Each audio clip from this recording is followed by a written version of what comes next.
E aí, pessoal, tudo bem? Vamos dar continuidade ao nosso conteúdo. Hoje nós vamos ver fluxos migratórios, ok? Na verdade, nós vamos destacar mais, né? O que a gente vai dar maior ênfase é sobre as migrações internas no Brasil, ok? Só que antes de eu falar especificamente das migrações internas, nós vamos dar uma lembradinha sobre as migrações externas. Então, primeiro, quando você fala em migração, né, ou fluxo migratório, toda vez que você usar essa palavrinha aqui, ó, migração ou migratório, você tem que prestar muita atenção em que aspecto que ele está falando, tá? Se ele está se referindo a essa mobilidade da população de país para país, se ele está se referindo a essa mobilidade da população dentro do próprio país, ou na mesma região, ou entre regiões, certo? Então, toda vez que aparecer esse conteúdo em qualquer prova, presta bem atenção se você está analisando em que aspecto que ele está falando, ok? Então, quando você fala em fluxo migratório ou migrações de maneira geral, é o que nós chamamos de mobilidade espacial da população. Ou seja, a população ela está se movendo, ela está se deslocando de um lugar para outro. Essa migração, de maneira geral, ela pode ocorrer de duas formas. Ou ela vai fazer a migração chamada migração externa, que aí o próprio nome já está te dizendo, né? Essa migração externa, ou seja, vai ser de país para país. Então, toda vez que você fala em migração externa, eu estou falando saio de um país e estou indo para outro, certo? E a migração interna, que vai ocorrer dentro do próprio país, ok? Bom, quando você fala em migrações externas, nós temos três conceitozinhos importantes para a gente lembrar. O que é emigrar, o que é imigrar e o que é refugiado. Então, de maneira geral, se eu te perguntar assim, gente, o que leva uma pessoa a sair do seu país e ir em direção ao outro? Existem várias causas, mas as causas mais comuns, os fatores mais comuns, os motivos mais normais, seria principalmente a questão econômica. Então, a maior parte das pessoas que saem de uma região e vão para outra região do mundo, morar lá, né? Ela sai, abandona o seu país e vai morar para lá, ela está indo principalmente por questões econômicas. Eu sempre falo que sempre quando você estiver analisando migrações, você tem que pensar, primeiro, se o cara está saindo daqui, ou dentro, ou para fora do país, se ele sai daqui e está indo para um outro lugar, alguma coisa está acontecendo internamente. E para onde ele vai, esse lugar para onde ele está indo, ou dentro do país ou fora do país, tem que ter algum fator atrativo, certo? Então, aquilo que eu sempre comento, quando as pessoas estão vivendo bem, se elas têm emprego, se elas têm uma boa condição de viver aonde elas estão, dificilmente ela vai sair tendo essa mobilidade para um outro lugar, certo? Então, sempre quando você fala, no caso da pessoa migrar ou internamente ou externamente, você tem que analisar o que pode estar acontecendo ou o que ocorreu no local de saída onde aquela pessoa vivia e por que ela está indo para aquele lugar. O que aquele lugar gera de atração a essa pessoa, ok? E aí você tem que prestar muita atenção para você, muitas vezes ele quer saber qual é a causa de saída, tá? Então preste atenção nisso. Então, de maneira geral, a grande causa dessa mobilidade da população é uma questão econômica. Geralmente as pessoas elas vão atrás de quê? De trabalho, de uma melhor perspectiva de vida, de uma possibilidade de repente, né, ela ter um melhor trabalho, melhorar a qualidade de vida dela. Então, de maneira geral, gira em torno da questão econômica. E aí isso aí vai ser bem variável. Por exemplo, quando você pega países, né, que são países mais envelhecidos, países que grande parte da população ela já está de adulta para idosa, e vocês sabem que nós já vimos quando você tem um elevado número de população idosa, você diminui a população ativa, esses países envelhecidos passam a ter a necessidade de atrair essas pessoas, né? Então, esses países, eles acabam recebendo diversos imigrantes, estão atraindo essas pessoas, certo? Ao passo que, muitas vezes, um país que está passando por uma crise econômica, elevado desemprego, né, de repente a dificuldade econômica está batendo naquele lugar, naquele país, vai fazer com que a pessoa vá embora do seu país, ou seja, ela vai emigrar. Então, na verdade, o fator econômico ele pode ser um causador de emigração ou de imigração, depende do contexto que você estiver analisando, tá? Então eu te pergunto, olha, o que é emigrar e o que é imigrar, tá? Então essa palavrinha aqui, ó, emigrar, tá? Tá se referindo a qualquer pessoa que está saindo de um país para o outro. Então é a saída de uma pessoa para um outro país. Ao passo que quando ela chegar, essa pessoa, ao chegar, ela vai ser um imigrante, ou seja, é a entrada de pessoas em um país. Na verdade, uma pessoa que faz uma migração externa, ela vai ser as duas coisas ao mesmo tempo. Como assim? Olha, se eu resolvo ir embora do Brasil, tá? Para vocês que ficam aqui, quando eu for embora, eu emigrei, eu saí do país. Mas para onde eu for, vamos supor que eu for embora para Portugal, tá? Quando eu chegar em Portugal, para os portugueses, eu, Celilza, serei uma imigrante. Então, a pessoa que migra externamente, ela vai receber os dois nomes, certo? Depende em que contexto você está analisando. Por isso que eu te falo, preste muita atenção. A maior parte dos alunos perdem essa questão porque ele não observa no que ele está falando.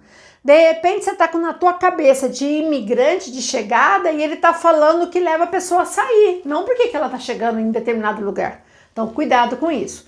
Então, como eu falei, por exemplo, você pega no caso hoje, o Japão.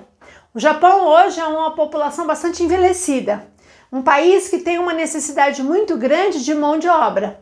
Então, ele precisa receber essas pessoas de fora. Então, as pessoas que estão indo para o Japão para trabalhar no Japão por questões econômicas, por falta de população economicamente ativa, essas pessoas no Japão serão as imigrantes, certo? Ora, mas se alguém está chegando no Japão, de algum lugar saiu. Então, vamos supor que esses brasileiros que saíram daqui foram trabalhar no Japão, né? O que leva eu, brasileira, a sair daqui e ir lá trabalhar no Japão? A minha condição econômica. De repente, lá eu vou ter o melhor salário, lá eu vou ter a melhor perspectiva do que eu tenho aqui, certo? Então, eu abandono meu Brasil e vou embora para o Japão. Aí eu emigrei, ok? Então, cuidado. Imigração é a saída de pessoas de um país e ao chegar, essa pessoa será um imigrante. Bom, de maneira geral, quem mais emigra e quem mais imigra, quer dizer, quem é que mais,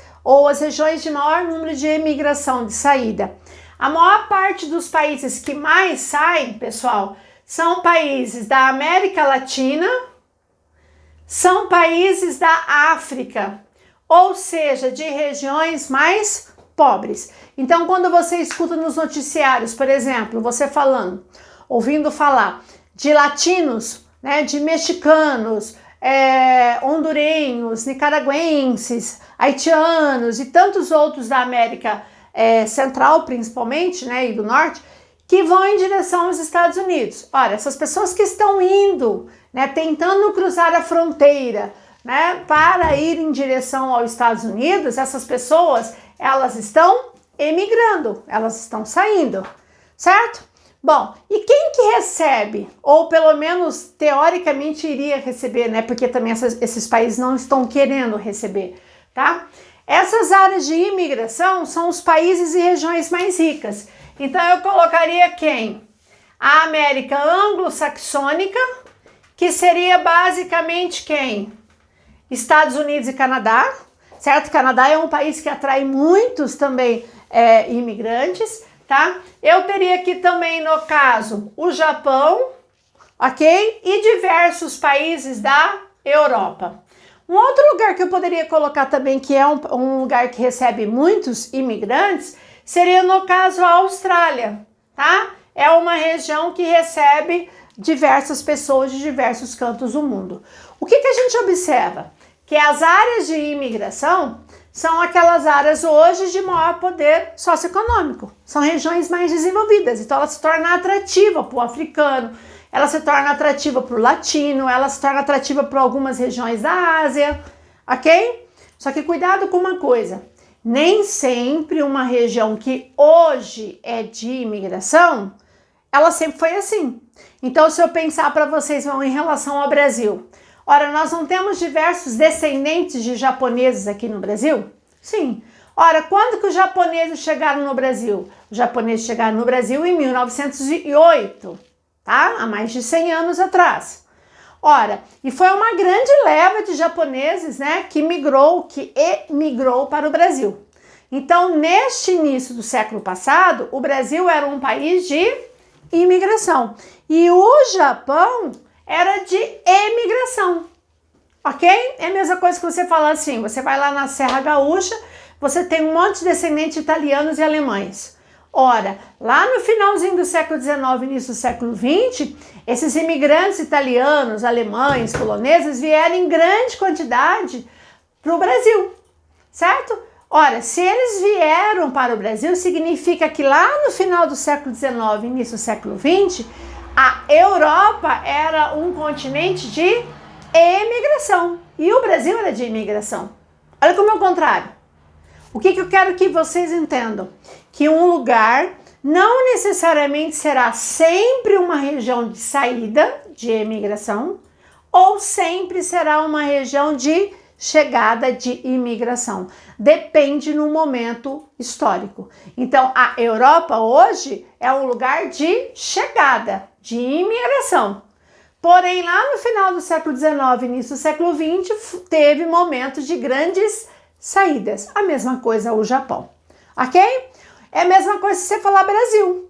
Hoje, o Brasil, a gente diminuiu muito esses movimentos de saída, de imigração, certo? Hoje, nos últimos anos, o Brasil tem atraído mais imigrantes do que saída, né? E os principais grupos de imigrantes que têm entrado no Brasil são principalmente bolivianos, haitianos e venezuelanos, certo? Principalmente nos últimos anos, certo? Mas o Brasil é um país de uma grande composição de imigração no início do século passado, tá? Então, o Brasil está entre os países do mundo que grande parcela da composição étnica da população brasileira é de descendentes de imigrantes, tá? Não só europeus, italianos, alemães, portugueses, espanhóis, mas também de sírios, libaneses, de latinos, né? Então, o Brasil sempre foi um país que recebeu muita gente. Nos períodos de crise, década de 70, 80, 90, o brasileiro mais emigrava, ou seja, mais saía do que chegava, ok? Então, hoje, né, século 21, ainda as regiões mais desenvolvidas, regiões mais ricas, tá? São as regiões que atraem esses imigrantes. E essas regiões mais pobres, mais problemáticas, geralmente são as regiões de saída, ok? Detalhe importante. Há décadas atrás, não é agora, né, não é nos últimos anos, mas já pelo menos há uns 20 anos, tá? Uma grande parcela desses países que sempre estão recebendo, né, nas últimas décadas, uma grande quantidade de imigrantes, também não estão querendo mais essa população. Então, esse movimento, né, de imigração externa tem gerado vários problemas, inclusive de xenofobia, né? Ora, o que é xenofobia? Essa aversão a estrangeiro. Então, você tem movimentos criados em diversos países, né, movimentos nacionalistas que não aceitam a entrada nem de imigrantes e agora muito menos de refugiados, certo? Nós temos governos que têm essa política contrária à imigração. Exemplo, o governo atual dos Estados Unidos, o Donald Trump, tá? Que agora, né, está ainda batendo em cima para a nova eleição que tem agora, se candidatando, né, à reeleição, tá batendo de novo em cima da construção e ampliação, porque já existe ampliação de um muro que separa Estados Unidos do México. Ou seja, com isso ele declara claramente que o governo, na gestão dele, não está querendo aceitar imigrantes. Então é um país que tem uma característica de tentar evitar a chegada desses imigrantes, como diversos países da Europa também fazem, certo? Que não aceitam, ou o governo não aceita, ou muitas vezes a própria população local, ela tem essa aversão ao estrangeiro. Então, o fenômeno de migrações externas é um fenômeno bastante antigo, não é algo que aconteceu nos últimos 20, 30, 40, 50 anos, né? Se você for ver, a população mundial, ela sempre se deslocou de um lugar para outro, e a grande causa desse deslocamento é principalmente a questão econômica, tá? Bom, mas também nós temos um outro conceito, que isso é bastante importante você não confundir, que é o que nós chamamos de refugiados. Ora, qual é a diferença de um refugiado e de um imigrante? Tá? Então, uma pessoa está chegando no país, essa pessoa é um imigrante ou essa pessoa é um refugiado? Então, depende de que contexto. O imigrante é aquela pessoa que fez essa mobilidade externa por livre e espontânea vontade. É lógico que algum problema desencadeou essa saída, certo? Mas ele não está fugindo, ele não está indo embora porque a vida dele está em risco, né? Ele está indo em busca de algo que ele acredita que vai ser melhor, certo? Então ele está indo de livre e espontânea vontade. O refugiado, ele vai pedir o quê? Ele vai pedir proteção. Ele vai pedir justamente, refúgio. O que é refúgio? Proteção. Por quê? Porque ele alega, certo? Uma pessoa que se declara refugiada, ele alega que se ele não fugir, se ele não sair do país de origem, a vida dele está em risco, certo? E aí, quando um país aceita aquela pessoa como refugiada, você recebe, na verdade, a proteção do país que está te recebendo, pelo menos por um certo período. Ora, quais são as causas de refugiado? São as pessoas que, de alguma maneira, elas estão sendo perseguidas, certo? Então, aí você tem inúmeras causas, mas quais as principais? Questões de guerras, geralmente áreas que têm guerras, né, guerra civil, conflitos tribais, conflitos étnicos, gera um grande número de refugiados. Também nós temos as questões religiosas, certo? Proteção religiosa, certo? Alguém que por seguir determinada religião sofre uma perseguição e a vida dela está em risco. Pode ser também por questões políticas, certo? Por ele ser uma forte oposição política, a vida dele está em risco. Então tem diversas causas. Como também eu poderia colocar hoje os refugiados em regiões de flagelo da fome. Então tem áreas que a população está morrendo de fome, pode ser por desastres naturais, ou pode ser por uma guerra que desencadeia essa fome, né, que a população civil não tem acesso àquele alimento, né, que ela sabe que ou ela vai embora ou ela morre. Então, quando uma pessoa ela chega num país, ela poderá ser classificada como imigrante ou como refugiado. Então, vou dar um exemplo. Muitos venezuelanos que chegam no Brasil, né, via estado de Roraima, tá? Muitos estão vindo, né, de livre e espontânea vontade. Então, esses são imigrantes, ok? E aí eles têm que pedir a autorização para ter entrada e tal. Mas, por exemplo, tem alguns venezuelanos que desertaram do exército venezuelano, certo? E fugiram para o Brasil, né? Como fugiram para a Colômbia, né? Então, eles alegam que, como são desertores do exército, se ele ficar ali no país, a vida dele está em risco. Então, ele fugiu para o país vizinho. Então, aí ele se autodeclara um refugiado, certo? Então, quando uma pessoa declara que é refugiado, o país que está te recebendo, né, é como se eu estivesse dando, né, essa proteção a você e a sua vida. Então, cuidado que não é a mesma coisa. Por isso que, geralmente, quando se fala em mobilidade externa, a gente fala assim, o grande número de imigrantes e refugiados, né? Porque, na verdade, é uma migração externa, mas dependendo da causa da saída ou da chegada, você vai classificar de forma diferente.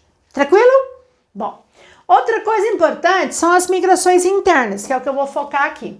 As migrações internas, pessoal, ela pode ser interregional, né? Como nós vamos estar vendo aqui, interregional, ou seja, entre as regiões, ou ela pode ser intrarregional, dentro da própria região ou do próprio estado, de repente, que ela mora.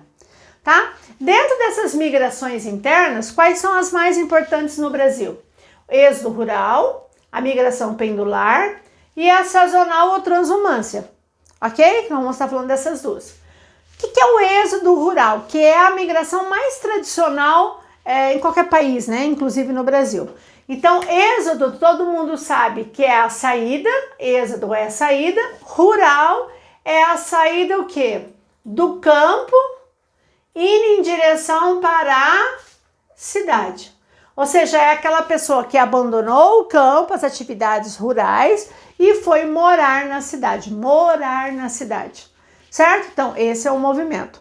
Ora, o que leva essa saída, né? Quais são as causas que faz o cara, a pessoa, a família, abandonar o campo e ir embora para a cidade, né? Na verdade, as grandes causas seriam, no caso, a mecanização no campo, certo? Que vai gerar o quê? Desemprego cada vez que chega uma nova máquina, uma nova colheitadeira, uma nova semeadeira, que vai uma máquina fazer atividade de várias pessoas, então vai gerar desemprego.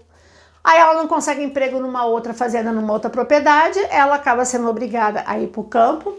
Também tem a questão de concentração de terra, certo? Como assim? Isso é um fator? Sim, porque se o cara tiver o terreninho dele, o sítiozinho dele, a chacrinha dele, para ele viver, trabalhar e tirar o sustento dele, ele estaria morando no campo.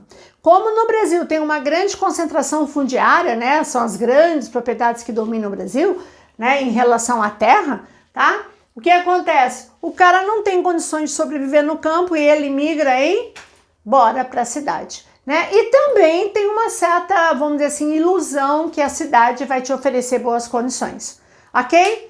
Bom, quando que esse processo, de maneira geral, inicia no Brasil, né? Então, o início no Brasil, a gente pode dizer que o êxodo rural começa praticamente entre a década de 1930 a 1940, entre 30 e 40, certo?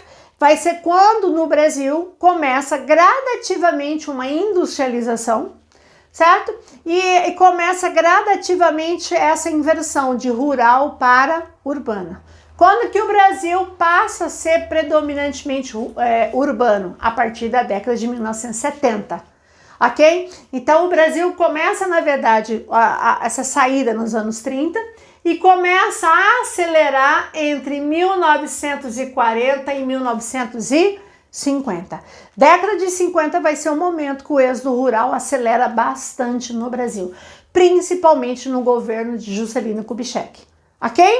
Bom, então é um movimento que ainda ocorre, de uma forma bem mais lenta, porque mais de 87% da população brasileira já vive na cidade, né? Mas o êxodo rural ainda é um movimento presente no Brasil, mas de uma forma mais lenta, mais reduzida, ok? Uma migração que só tem crescido e que cai muito nas provas é a chamada migração pendular. O que é migração pendular? O próprio nome diz, lembra um pêndulo, né? Vai, volta, vai, volta. Então essa migração, ela é uma migração diária, ou muitas vezes, se ela não é diária, ela pode ser semanal, certo? Mas geralmente é diária. Então, como que ocorre? O cara mora numa cidade A, e aí de dia, de madrugadinha praticamente, ele vai para a cidade B trabalhar. Fica o dia inteiro, trabalha o dia inteiro, e aí quando chega à noite, ele volta para a casa dele na outra cidade. Grande exemplo que eu poderia citar, eu vou dar um exemplo aqui, ó. O cara mora em Osasco, certo? E ele vai trabalhar na cidade de São Paulo. Trabalha o dia inteiro em São Paulo, aí quando termina 5, 6 horas da tarde, ele vai pegar diversas condições e volta para Osasco. Ou seja, a casa dele virou praticamente o que a gente chama de cidade dormitório, ele só vai praticamente para dormir. Ok? Aqui na nossa região, em Campo Grande, a gente poderia citar o exemplo de quem? Pessoas que moram em terrenos, certo? Se deslocam cedinho para Campo Grande, fica o dia inteiro, trabalha, muitas vezes estuda em Campo Grande e só volta à noite para terrenos novamente, né? E o cara fica geralmente aqui no final de semana, mais em casa, porque durante a semana ele vive mais aqui. Isso é uma migração pendular. Ele vai, mas ele volta em busca do trabalho. Como as cidades cresceram muito, também, ou eu posso estar tendo um outro tipo de imigração pendular que hoje já é citada. Aquela pessoa mora na periferia, naqueles bairros mais distantes, que o cara demora 2, 3 horas para chegar no centro. E aí o que ele faz? De dia, de madrugadinha, ele pega o ônibus, vai, diversos transportes, chega aqui na cidade, no centro da cidade, trabalha o dia inteiro e aí ele retorna só à noite para casa. Isso também é uma migração pendular. Tá? Eu falo que a migração pendular é a que mais tende a crescer no Brasil e no mundo, porque cada vez as pessoas se deslocam mais em busca de trabalho. Outra coisa, geralmente a migração pendular ela é favorecida quando você tem vários municípios conurbados, grudados, próximos, que favorece esse deslocamento, mas não obrigatoriamente, tá? Tipo, Terenos e Campo Grande não é grudado, mas ocorre esse movimento, ok? Bom, a pendular, ela não é a mesma coisa que a sazonal. Por que é migração sazonal? A palavra sazonal significa que é algo temporário. Temporário. E esse sazonal tem uma ligação muito grande com estações do ano. Então pode ser, por exemplo, algo ligado às estações do ano que faz um determinado período, tá, se deslocar e depois volta. Então pode ser uma forte seca, pode ser áreas que todo ano tem grandes enchentes, ou um lugar que tem um inverno rigoroso que faz o cara se deslocar daquela região para um outro. Isso é uma migração sazonal. Então ele migra, muitas vezes ele fica ali 2, 3, 6 meses num lugar, passou esse período, ele volta para casa. Então eu falo que a migração sazonal ou transumância é uma migração, ela é periódica, ela acontece em alguns períodos e ela é uma migração reversiva, ou seja, ele vai, mas ele volta, tá? Dentro dos exemplos da sazonal no Brasil, a mais comum é no Nordeste. Então é o cara que vive no sertão do Nordeste, sertão do Nordeste, e devido ao problema da seca, por não ter trabalho, por não ter muitas vezes condições de sobrevivência, o que ele faz? Ele vai para o litoral chamado Zona da Mata, que é no litoral. Ok? Aí ele vai lá e trabalha, muitas vezes, por exemplo, na colheita da cana.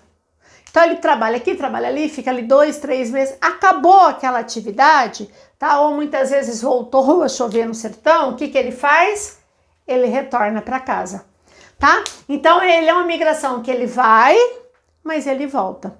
É diferente, a sazonal e a pendular é diferente de um êxodo rural, de uma interregional, que o cara vai para morar. Pode ser que ele mude de novo, mas ele não vai com o objetivo de voltar.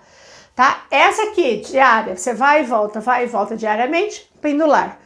Sazonal, vou, fica um período, mas eu volto. Depois eu vou de novo, fica um período, aí eu volto. Isso é sazonal. E essa migração sazonal no Nordeste brasileiro nós chamamos de transumância. Ok? Bom, e aí para finalizar, nós vamos falar agora da migração interregional, ou seja, entre as regiões, tá? Então, o que acontece? Nós tivemos no Brasil, durante todo o século, praticamente século passado, século XX, diversos fatores econômicos que fizeram as pessoas saírem de uma região para outra, sair de uma região para outra, tá? Então, geralmente, quando isso cai em prova, ele quer que você saiba de onde que a pessoa saiu, para onde e por que ela foi para lá. Então, essas regiões que atraíram essas pessoas que saíram dessas regiões, tem que ter uma causa.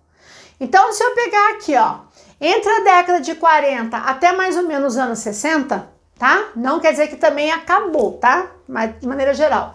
Na década de 40 década de 60, a região de grande saída era o Nordeste. Vocês podem ver que a maior parte, quando você geralmente coloca isso por meio de mapas, você vai ver que as setas saem no Nordeste. Significa que nesse período, o Nordeste era a região de maior repulsão, de saída de pessoas.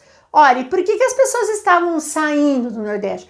Pelas péssimas condições, por problemas da seca, pelo desemprego, pela concentração fundiária, certo? Que o cara não tem oportunidade. Aí ele fala, cara, eu tenho que ir embora daqui e buscar uma oportunidade. Ora, vou para onde? Vou para o Sudeste. Ora, mas o que estava acontecendo no Sudeste neste momento que atraiu o nordestino? Aí você tem que lembrar que o Sudeste, eu estava tendo um desenvolvimento das indústrias. Então, o que atraía principalmente São Paulo? O que atraiu o nordestino para ir para a região Sudeste, não só São Paulo como Rio, foi o desenvolvimento industrial, que ele acreditava, né, que indo para São Paulo ele teria emprego na indústria ou outra oportunidade, certo? Mas também entre os anos 50 e 60, aqui ó, entre a década de 50 e 60, o nordestino também migrou para o Centro-Oeste. Aí você fala, cara, nordestino para o Centro-Oeste, aonde? Ele foi para a construção de Brasília, pessoal, tá? Os famosos candangos, os trabalhadores que saíram da sua região, principalmente da região Nordeste, foi para o Centro-Oeste para construir Brasília no final dos anos 50, tá? A Brasília foi inaugurada em 1960 e por lá muita gente ficou, outros retornaram. Alguns que vieram, ficavam um período e foram embora, não deixaram de fazer uma migração sazonal. Mas teve gente que veio migrar aqui para trabalhar na construção de Brasília e por ali ficou. Tanto é que na região de Brasília você tem uma grande influência nordestina, ok?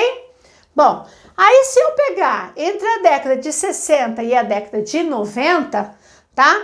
Aí você pega aqui o auge aqui, ó, tá? O auge nessa região aqui, entre os anos 60 e 70, perceba que a região Nordeste continuou sendo saída, tá vendo? E aí você vê, ele continua indo para o Sudeste, ora, por causa do Sudeste, por causa das indústrias. Ora, e o Norte agora, se ele usou, o Norte apareceu agora, sim. A partir da década de 70, principalmente até a década de 90, a região Norte vai atrair vários migrantes, principalmente para os projetos de mineração. Então, muita gente foi trabalhar em grandes projetos de mineração, principalmente entre os anos 70 e 80, né, no período militar, principalmente, projeto Carajás, projeto Trombetas, né, que foi para a região norte, atraído por projetos de ocupação que foi realizado após a década de 60 para frente, ok? Mas também nesse período, e isso aí é importantíssimo você lembrar, que uma outra região começou a ser de saída, tá vendo? Esses dois aqui é de saída, ó, os dois, tá, ó. Você fala, nossa, mas o sul, saída, mas o sulista, nossa, ele vive mal? Não, aí foi outra causa. O que o sulista fez? O sulista saiu da sua região e veio para o Centro-Oeste em busca de quê, pessoal? De terra barata, de terra, certo? Ora, mas no Centro-Oeste, sim, porque vai ser a partir da década de 70 que o Centro-Oeste vai virar nova fronteira agrícola. A nossa região passa a ser atrativa, porque a terra era barata, descobriram como resolver o problema do solo, que é ácido, você faz a calagem, e a partir dos anos 70 a nossa região começou a ser uma nova área agrícola e hoje é o grande celeiro agrícola brasileiro. E quem grande parte migrou aqui para nossa região foram os sulistas. Então, se você pegar principalmente a região do Mato Grosso do Sul, a quantidade de gaúchos paranaenses que vivem e que desenvolvem atividades principalmente na agricultura, ok? E aí, a partir da década de 90, essa migração interregional, ela deu uma parada. Isso não quer dizer que não exista mais pessoas que saem de uma região para outra, mas aquele período que o cara cruzava o Brasil de norte a sul, leste a oeste, deu uma cessada. Então, as migrações interregionais, que o cara sai de uma região e vai para outra, ela foi muito forte no Brasil entre a década de 40 até a década de 90. A partir de então, a migração passou a ser mais intrarregional, dentro da própria região, ok? E aí, para finalizar, nós temos uma migração que ela surge após a década de 90, que é a chamada migração de retorno. O nome diz, ó, migração de retorno, ou seja, eu estou retornando para a minha casa. Quem que vai fazer essa migração de retorno? Muitos que saíram durante esses períodos aqui, que saíram da sua região e foram para outras em busca de oportunidades, certo? E que por diversas razões falou, cara, aqui não melhorou a minha vida, certo? Então qual é a saída? Vou voltar para casa. E dentro dessa migração de retorno, a mais marcante é o cara sai do Sudeste, certo? Mas quem sai do Sudeste? O nordestino, né? Aquele que um dia migrou para a região Sudeste e agora, ó, eles estão indo de volta para a região Nordeste. Ou seja, aquela população, né, de baianos, pernambucanos, paraibanos, cearenses e tantos outros nordestinos que migraram para a região de São Paulo, a região do Rio de Janeiro, em busca de oportunidade e que não surtiu o efeito esperado, ou eles, ou seus descendentes, estão voltando para a área de origem. Então, isso eu chamo de migração de retorno. Tá? É lógico que se o Nordeste está atraindo os seus descendentes de novo para casa, significa que começou a ter um desenvolvimento econômico maior. Ok, galera? Então tá, então aqui nós fechamos as migrações internas, tá? Onde não esqueça que uma das mais cobradas aí é a migração pendular, tá? Essa aqui é bastante importante e essa aqui tem vários detalhezinhos que é importante você tá marcando. Ok? Então a gente fica por aqui e aí a gente se vê na próxima aula. Um beijo, gente. Tchau, tchau.